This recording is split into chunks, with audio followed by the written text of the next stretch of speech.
Zuraida Dada, the global context of colonization, Canada and South Africa. This video is part of a conversation between Sandra Collins and Zuraida Dada. In this video, Sandra has offered up the following prompt. Zuraida, you are uniquely positioned to talk about the global context of colonization because of growing up under apartheid. What is the relationship between South Africa and Canada in terms of colonization of Indigenous peoples?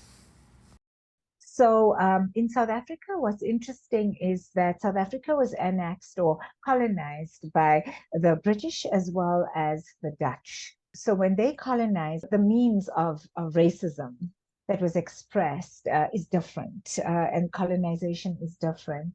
Now, what do I mean by that? What I mean by that is that the British form of colonization and the British form of racism, in my experience of having lived in South Africa, it's very subtle. It is not in your face. They don't tell you to your face that we don't like you, we don't respect you because you're a different, you come from a BIPOC community. So it's very subtle. It's very not in your face, but it's very backstabbing form of racism. Whereas the Dutch form of racism reminds me very much of the American form of racism, which is very much in your face.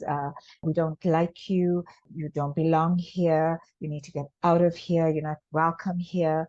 So very much in your face, very direct. And that's the subtleties as well as the directness of the racism that I experienced there. The British had actually, when they colonized South Africa, my forefathers were brought to South Africa as indentured laborers, indentured workers under the British rule. South Africa used to be a part of the Commonwealth. So my family ended up being in South Africa as indentured laborers. And I still up to today don't know my family history beyond my great-grandmothers because they were brought in as indentured laborers. So when my forefathers or my grandparents and my parents were brought in, one of the things that had happened was they were brought into a place called Durban, which is a port, which is the port closest to India. And so most Indian people of Indian origin ended up living in Durban and in what is now known as KwaZulu-Natal. So most of them didn't stay there. But my family, I think my family were just trailblazers in so many different ways. But they decided to move all the way up towards the northern part of South Africa. And we ended up staying in a place that is about 200 kilometers away from the Beitbridge border, which is the border with Zimbabwe. So all the way from down south, they traveled all that way up to the north. And so we ended up in a place that was actually the heart of Afrikaans Weerstandbeweging, which is the Afrikaner defense movement. I had to learn how to speak Afrikaans. We didn't have a choice because this is where Afrikaners were based. All this to say is that the relationship between Canada and South Africa is a really interesting one in terms of colonization as well as in terms of reconciliation, because the Afrikaners came to Canada in order to get ideas on how the reservation system works, how we put Indigenous people on reserves.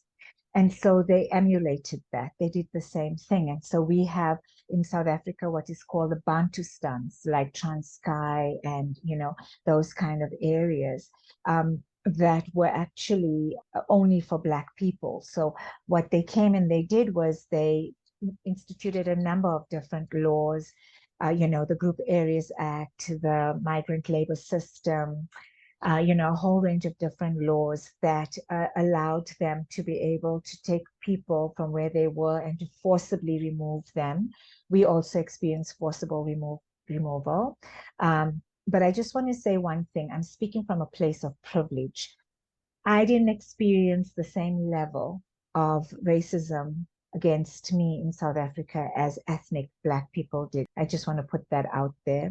They forcibly removed people onto these reservations. So they got the idea from the Canadian system. But it's so amazing to me how life comes full circle, because in South Africa, after apartheid, Nelson Mandela was very insistent that we have Truth and Reconciliation Commission, which Archbishop Desmond Tutu held and shared.